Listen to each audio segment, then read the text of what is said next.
Bienvenue à Sérénité avec Francis. Mon nom est Francis de la plateforme de l'Académie Sérénité. Le lien est ci-bas. Je vous invite à aller visiter. Beaucoup de matériel pour vraiment pas cher, de matériel accessible à vie. Également, dans la description, des liens vers différents livres que j'ai publiés sur le Qigong, sur le bien-être personnel, sur la croissance et ainsi de suite. Beaucoup d'informations. Un concept qui est fondamental dans le taoïsme et donc dans le Qigong, c'est l'idée du vide. On pense souvent du vide comme étant, selon différentes personnes, c'est différentes choses, mais c'est l'univers où il n'y a absolument rien, il n'y a plus aucune particule, c'est vraiment le vide, le néant. On peut dire qu'un verre est vide, mais il y a quand même de l'air dedans, il y a quand même des choses. Donc, on peut vraiment avoir le vide de différentes manières, un vide d'énergie, un vide d'idées quand on n'a pas d'idées. On vide une maison avant le déménagement, peu importe. Dans le taoïsme, le vide, c'est le potentiel. Et c'est pour ça qu'il est tellement intéressant. Prenons l'exemple d'un verre. J'ai parlé d'un verre tout à l'heure. Un verre qui est plein d'eau, son potentiel est déjà utilisé. On a une parabole au Québec qu'on dit, est-ce qu'on voit le verre à moitié vide ou à moitié plein? Les gens qui le voient à moitié plein sont optimistes, moitié vide, pessimistes. En médecine chinoise, s'il est plein ou à moitié plein, il y a une bonne partie de son potentiel d'utiliser. Sa vocation est définie, c'est un verre qui contient de l'eau. Alors que si le verre est vide,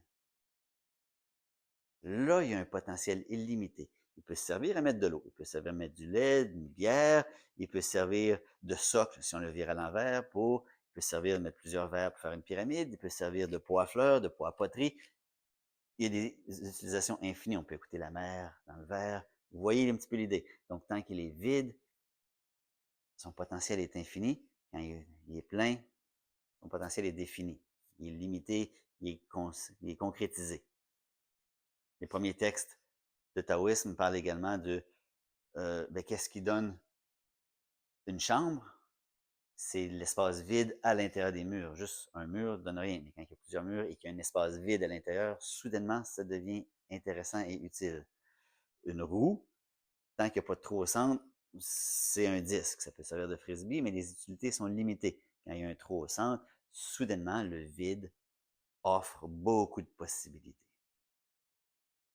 Donc, c'est un petit peu ça le concept du vide. Également, on peut voir que s'il y a quelque chose devant moi, ma vision est très limitée.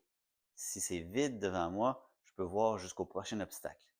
Si cet obstacle-là n'est pas loin et n'existe pas, je peux voir encore plus loin et encore plus loin et encore plus loin.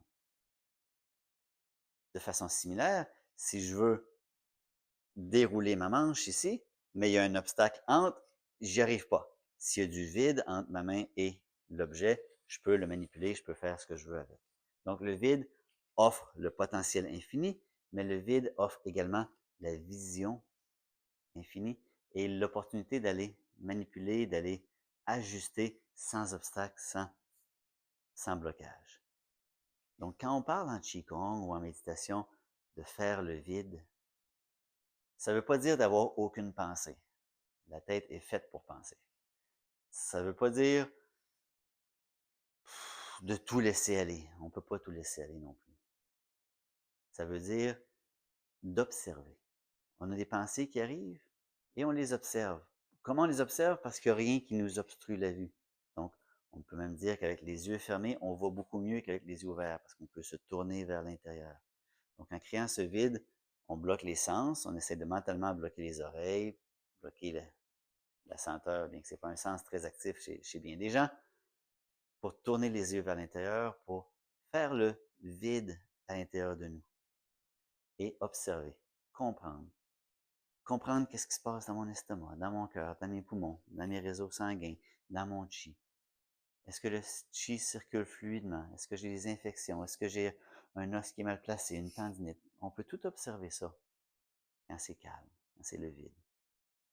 Puis si on pousse l'idée un peu plus loin, c'est en observant pourquoi j'ai été fâché hier quand tel truc s'est passé. Et au lieu de mettre la faute sur toutes les choses externes, de se dire, qu'est-ce qui en moi a fait que cette situation-là m'a rendu colérique? J'observe. J'observe comment j'ai agi, comment je me suis senti, quelle partie de moi a été titillée, a été activée. comme je disais tout à l'heure avec l'exemple de la manche, puisque c'est le vide à l'intérieur, je peux aller ajuster. Quelle partie de mon cœur, de mon âme, de ma tête, de ma perspective, de mes pensées, je peux aller ajuster.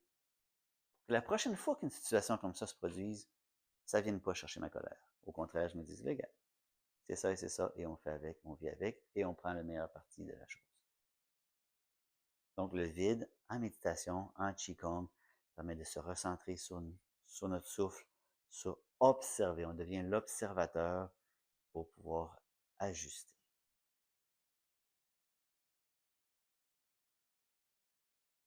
Donc, c'est un petit peu ça le concept du vide. On en a parlé dans une des premières vidéos de la chaîne. Je vous invite à aller les voir si vous ne les avez pas vues. Mais être centré dans notre souffle, dans notre corps, dans nos pensées, le vide vient tout attacher. Ça. Donc, sur ce, bon vide. Et je vous souhaite une bonne pratique. Un bon vide, mais avant, un petit dernier détail. Par vide, oui, c'est le vide des pensées. Mais les pensées vont bien au-delà des pensées que j'ai actuellement. Les pensées vont jusqu'à mes croyances, jusqu'à tous les billets que j'ai. Je suis Canadien, donc ABC. Je suis, je vais dire n'importe quoi. Je suis un homme, donc je dois agir comme ça. Je suis un conservateur ou un libéral ou un caquiste, donc je pense ça et l'autre sont aussi. Donc on a un paquet de croyances, de biais qui font que j'entends un bruit, je me dis, ah, c'est un oiseau. Et déjà, en associant le bruit à l'oiseau, le biais me crée que j'ai une image d'un oiseau. Alors que l'oiseau qui fait ce bruit-là est peut-être tout à fait différent. Donc le vide, on essaie d'éliminer les biais, éliminer les attentes, éliminer les préconceptions, éliminer les croyances pour juste observer. Le mot-clé du vide, observation. Voilà. Petit ajout de dernière minute. Pour vous abonner à la chaîne, vous savez comment? Pour aller sur l'Académie Sérénité, vous savez également comment. Tout est en dessous de cette vidéo. Et je vous dis à bientôt.